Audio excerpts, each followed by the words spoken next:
সত্যি বলতে কি আমি না বোর হয়ে গিয়েছিলাম কিছু লেজেন্ডারি এবং অ্যাওয়ার্ড উইনিং মুভিজকে দেখে, যেগুলির রেটিং আমার হায়ার সেকেন্ডারির মার্কশিটের থেকেও বেশি। এগুলিকে দেখে আমি বোর হয়ে গিয়েছিলাম। দেখুন, এমন নয় যে আমার মধ্যেই প্রবলেম রয়েছে। সায়েন্স ফিকশন মুভিজ আমাকে খুব ভালো লাগে, একদম ভালোবাসার সম্পর্ক আছে নোবিতা এবং সুজুকার মতো।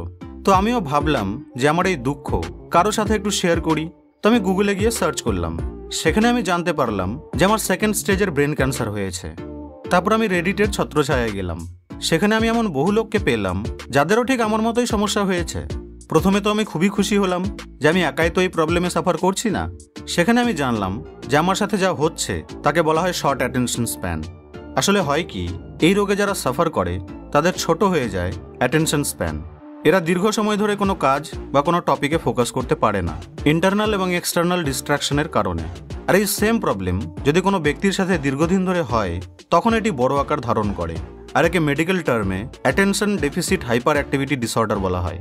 হ্যাঁ, এটি একটি অসুখেরই নাম বাই দ্য ওয়ে, মানে প্রপার অসুখ হয়ে যায় তখন এটি।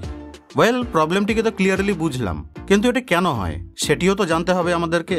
তো দেখুন, এই প্রবলেমটি হওয়ার অনেক কারণ হতে পারে, কিন্তু যেহেতু এই প্রবলেমটি জেনজি মানে যাদের জন্ম 1990 থেকে 2010-এর মধ্যে হয়েছে তাদের মধ্যেই সব থেকে বেশি দেখা দিচ্ছে।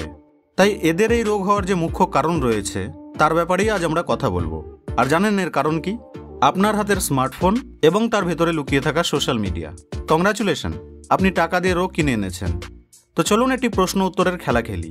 যদি প্রশ্নের উত্তর আপনি সঠিক দিতে পারেন তাহলে 1 পয়েন্ট প্লাস করে নেবেন, আর যদি ভুল হয় তাহলে 1 পয়েন্ট মাইনাস করে নেবেন।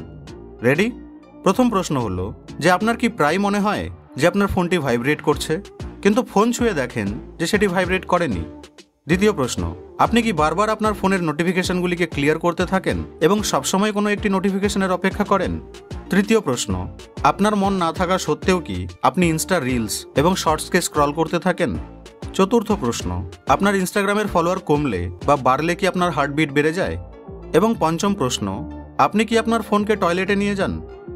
যদি আপনি 5-এর মধ্যে থেকে 3 পেয়েছেন তাহলে কংগ্রাচুলেশন, আপনার মধ্যেও ADHDর লক্ষণ দেখা যাচ্ছে। সত্যি সত্যি কমেন্ট করবেন যে আপনি 5-এর মধ্যে কত পেয়েছেন। যদি ডেটার কথা বলি তো ওয়ার্ল্ড ইকোনমিক ফোরাম 2021-এর রিপোর্ট বলে যে 1984-এ যে যুবক যুবতীরা ছিল তাদের মধ্যে থেকে 35% যুবক যুবতী পড়াশোনার মাধ্যমে টাইম পাস করত। কিন্তু 2021 সালে এর অর্ধেক মানে 17% লোক যখন বোর হয়ে যায় তখন পড়াশোনা করে। তো এই জেনারেশনের সাথে যা হচ্ছে তার সম্পূর্ণ দোষ আমি দেব এই 15 সেকেন্ড এবং 1 মিনিটের ভিডিওর কনসেপ্টকে যারা পপুলার করেছে তাদের ওপর। আগে কি হতো, যখন আমাদেরকে কোনো ভিডিও দেখতে হতো তো তখন আমরা সেটিকে সার্চ করে দেখে নিতাম, অথবা রিকমেন্ডেশনে আসতো সেখান থেকে দেখে নিতাম। তারপর ভিডিওটি ভালো লাগলে দেখতাম, নয়তো আবার সার্চ করে নতুন কোনো ভিডিওকে খুঁজে বের করতাম। Insta reels, YouTube shorts, Facebook reels এই সিস্টেমকেই শেষ করে দিয়েছে। এখন আপনাকে আর কিছু সার্চ করতে হবে না, ব্যাস সেই অ্যাপটিকে ওপেন করুন, নিজের আঙুলকে শক্ত করুন আর সোয়াইপ আপ করতে থাকুন। মজা এই অ্যাপগুলি এবার আপনাকে দেবে।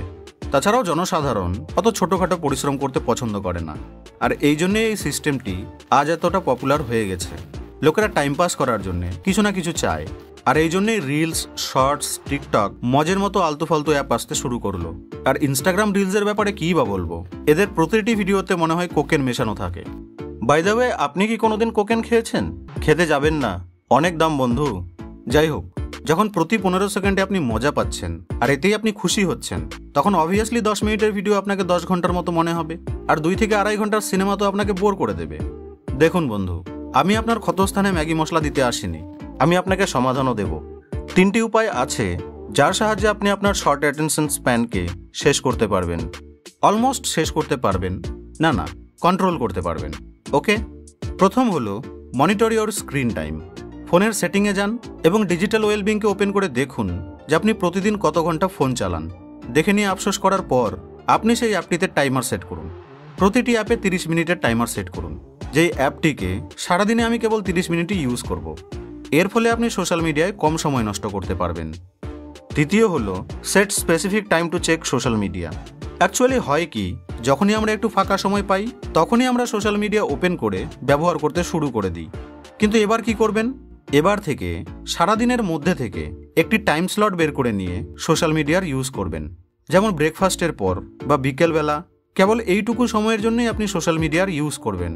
যদি আপনার কাছে পিসি বা ল্যাপটপ থাকে তো আমি রেকমেন্ড করব যে সোশ্যাল মিডিয়া অ্যাপকে আপনি খুব বেশি ইউজ করেন সেটিকে ফোন থেকে আনইনস্টল করে তার লগ ইন আপনি পিসি বা ল্যাপটপে নিয়ে নিন এবং তার মধ্যে ইউজ করুন।